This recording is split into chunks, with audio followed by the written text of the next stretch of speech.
السلام علیکم، مجھے کہتے ہیں محمد عبداللہ۔ بہت شکریہ میرے یوٹیوب چینل پر آنے کا۔ آج ایسا نایاب عمل لے کے آیا ہوں، جو مانگو گے وہ ملے گا۔ کرسب جو میرے ویورز رزق کی وجہ سے پریشان ہیں، جو میرے ویورز کام کی وجہ سے پریشان ہیں، گھر کی پریشانیاں، کاروبار کی وجہ سے پریشان ہیں، آپ ان کو آسان عمل بتائیں۔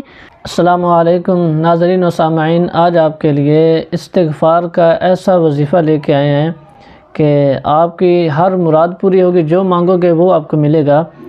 تو جو احباب رزق کی وجہ سے پریشان ہیں، جو لوگ گھر میں برکت کی وجہ سے پریشان ہیں، اپنے کاروبار کی وجہ سے پریشان ہیں، اور جو کسی بھی تنگ دستی میں ملوث ہیں، تو آپ کے لیے یہ بہترین وظیفہ ہے اور آخری وظیفہ ہے، اور اس طرح کا شاید اس کے بعد کوئی آپ کو وظیفہ بتایا جائے۔ تو آپ احباب ذرا ضرور توجہ اور غور کے ساتھ سماعت فرمائیں۔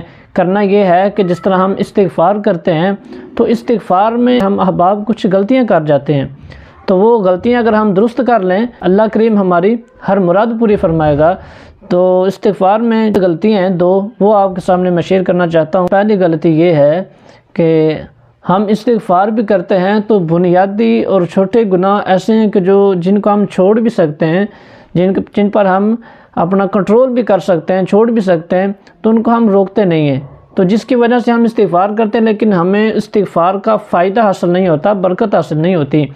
پہلی غلطی یہ ہے کہ کسی کے ساتھ ہمارا لین دین ہے، تو اس چیز کو سب سے پہلے ہم نے ختم کرنا ہے۔ اگر ہم اس کو ختم کریں گے تو اللہ کریم ضرور برکتیں عطا فرمائے گا۔ اور انہی بنیادی گناہوں میں ملوث ایک چیز یہ ہے کہ نظر بد۔ ہم احباب استغفار بھی کرتے ہیں لیکن ہم نظر بد کا شکار ہیں، بد نظر کا ہم شکار ہیں، تو ہمیں اس سے بھی بچنا ہے، کیونکہ اس سے انسان کا دل سیاہ ہونا شروع ہو جاتا ہے۔ جب وہ عبادت کرتا ہے، کوئی عمل کرتا ہے، تو اس کی توجہ اس پر حاوی نہیں ہوتی، اس کو لذت نہیں ملتی عبادت کی۔ تو اس سے ہمیں نظر بد سے بھی بچنا ہوگا استغفار کرنے سے پہلے۔ جب ہم اس نظر بد سے بچیں گے، ہماری نظر اور دل پاک ہوگا، تو ہم استغفار کریں گے، تو استغفار کرنے کا ہمیں فائدہ بھی ملے گا۔ فرسٹ نمبر غلطی یہ ہے۔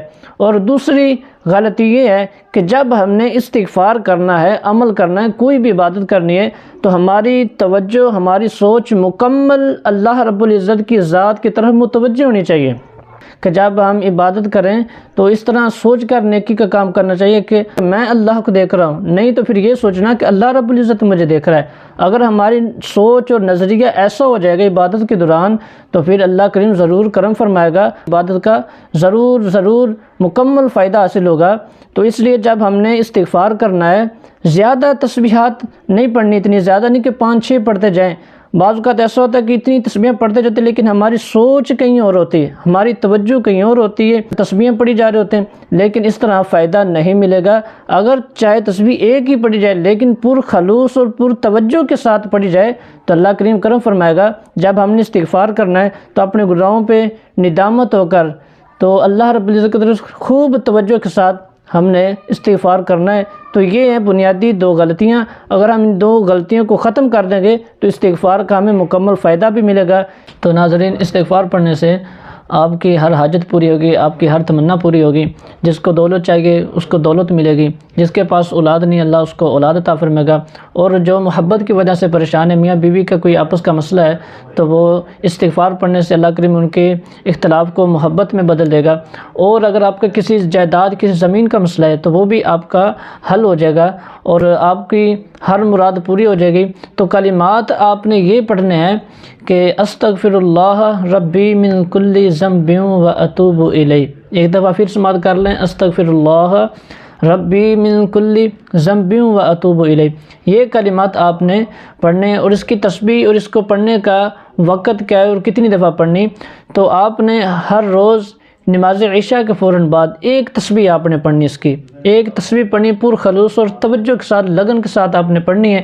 اور آپ نے اگر ہو سکے، اگر آپ چاہتے ہیں کہ جلدی ہمارے کام، ہمارے گھروں میں زیادہ سکون، اور ہمارے کاروبار میں، ہماری زمین کا یا کسی بھی طرح کا کوئی مسئلہ ہے تو ہمارا جلدی حل ہو، تو وہ آپ نے روزانہ کوشش کرنی ہے کہ 5 وقت کی نماز کے بعد آپ ایک تسبیح لازمی پڑھیں۔ اگر پھر بھی نہیں تو کم از کم روزانہ کی ایک تسبیح تو ہونی چاہیے۔ روزانہ ہر نماز کے بعد ایک تسبیح پڑھ سکتے ہیں تو یہ بہت ہی بدرجہ اولیٰ، یہ بہترین ہے اور بالکل ٹھیک ہے، اس سے بہت زیادہ فائدہ ہوگا۔ نہیں تو پھر دن میں ایک تسبیح تو لازمی ہے۔ تو یہ آپ نے پڑھنا ہے استغفر اللہ ربی من کل ذنب و اتوب الیہ۔ تو اس سے اللہ کریم کرم فرما دے گا کہ جو بھی تنگی ہے اللہ کریم اس کو دور فرمائے گا۔ تو یہ تھا آج کا ہمارا آپ کے سامنے وظیفہ عمل۔ آپ احباب توجہ کے ساتھ کریں اور ان 2 غلطیوں کو ختم کر کے کریں، اللہ کریم اس کا ہمیں اجر اور اس کا رزلٹ ہمیں عطا فرمائے گا۔ جی ناظرین، ماشاءاللہ ہم نے دیکھا، جیسے آپ نے دیکھا سنا، قاری صاحب نے بہت ہی اچھا عمل بتایا ہمیں۔ اللہ کریم ہمیں عمل کرنے کی توفیق عطا فرمائے۔ جی ملتے ہیں نئی ویڈیو کے ساتھ، تب تک کے لیے اللہ حافظ، شکریہ۔